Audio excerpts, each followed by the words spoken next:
Shut up and sit down. मजहब नहीं सिखाता आपस में बैर रखना पर निबंध। मजहब नहीं सिखाता आपस में बैर रखना, हिंदी है हम, वतन है हिंदोस्तां हमारा। ये पंक्तियां हैं कवि अल्लामा इकबाल की, जो उर्दू के प्रसिद्ध शायर थे। उन्होंने ये पंक्तियां अपनी एक देश प्रेम की कविता में रची। उनके इन शब्दों से देश के जन जन में देशभक्ति का संचार हुआ और देशवासी सांप्रदायिकता की भावना से ऊपर उठकर स्वतंत्रता संग्राम में कूद पड़े। इन शब्दों में ऐसा जादू भरा था कि प्रत्येक मजहब के लोग स्वयं को मात्र भारतीय मानते हुए भारत माता की पराधीनता की बेड़ियां काटने में संलग्न हो गए। कवि की इन पंक्तियों ने लोगों को मजहब के वास्तविक अर्थ का ज्ञान कराया। मजहब एक पवित्र अवधारणा है। यह अत्यंत सूक्ष्म, भावनात्मक, सूझ, विश्वास, श्रद्धा है। मूलतः अध्यात्म के क्षेत्र में ईश्वर, पैगंबर आदि के प्रति मन की श्रद्धा या विश्वास पर आधारित धारणात्मक प्रक्रिया ही मजहब है। यह बाह्य आडंबरों, बैरभाव, अंधविश्वास आदि से ऊपर है। इसी बात को ही इकबाल जी ने कहा है। उनके द्वारा कथित सूक्ति का भी यही अभिप्राय है कि कोई भी धर्म परस्पर बैर रखने को प्रोत्साहित नहीं करता, अपितु परस्पर मेल मिलाप और भाईचारे का संदेश देता है। मजहब सिखाता है लड़ाई झगड़े से दूर रहकर आत्म संस्कार के द्वारा प्राणियों का हित साधन करना। मजहब स्पष्ट करता है कि भले ही ईश्वर के नाम पृथक है, रूप भिन्न है, फिर भी वह एक ही है। इतिहास से दृष्टि हटाकर यदि हम वर्तमान में मनन करें तो क्या आज भी मजहब के नाम पर दंगे फसाद नहीं होते? सलमान रुश्दी द्वारा इंग्लैंड में बैठकर इस्लाम की पवित्र आयतों के खिलाफ एक कल्पित उपन्यास लिखने के कारण ही उसके लिए मौत का फरमान जारी कर दिया गया।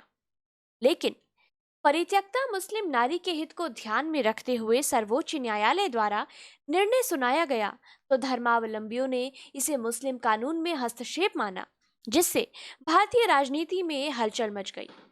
अयोध्या में राम जन्मभूमि पर बाबरी मस्जिद होने से निरंतर तनावपूर्ण स्थिति बनी रही और यहाँ तक कि मस्जिद को तोड़कर उस स्थान पर राम मंदिर बनाने का प्रयास किया गया। आज भी बकरीद के अवसर पर मुसलमान गाय या बैल की हत्या करते हैं, जबकि हिंदू गाय को मां तुल्य मानकर पूजा करता है। क्या अब भी कहा जा सकता है कि मजहब नहीं सिखाता आपस में बैर रखना? इस प्रश्न का उत्तर जानने के लिए हमें कवि की पंक्तियों का गहराई तक अध्ययन करना होगा।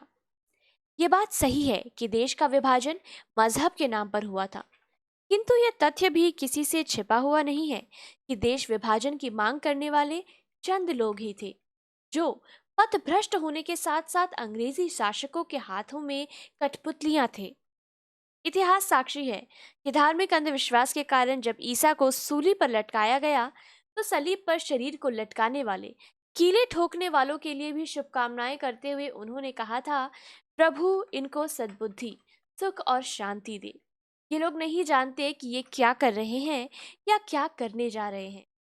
इसी प्रकार गुरु तेग बहादुर, हकीकत राय, महात्मा गांधी आदि कितने ही महापुरुषों ने अपने जीवन की कुर्बानी दे दी, किंतु अंतिम सांस तक भूल कर भी दूसरे मजहब के प्रति अपशब्द नहीं कहे। इसी कारण ही तो आज समस्त विश्व उन महापुरुषों को सम्मान से स्मरण करता है। यदि हम किसी भी धर्म अथवा मजहब की धार्मिक पुस्तक को उठाकर देखें तो उसमें अपने तरीके से पूजा अर्चना करने के विषय में तो कहा गया है, किंतु किसी से भी ईर्ष्यावेश करने की बात नहीं मिलती। यदि हम दूसरों के मजहब का सम्मान करेंगे तो दूसरे भी हमें सम्मान के बदले सम्मान ही देंगे। सब धर्म सहिष्णुता, नम्रता, प्रेम, सहानुभूति, सत्य, सदाचार आदि की शिक्षा देते हैं। सभी धर्मों का सार एक ही है। धर्म इंसानों को तोड़ने का नहीं अपितु जोड़ने का साधन है। धर्म आदमी को आत्मीयता का विकास करने की प्रेरणा देता है।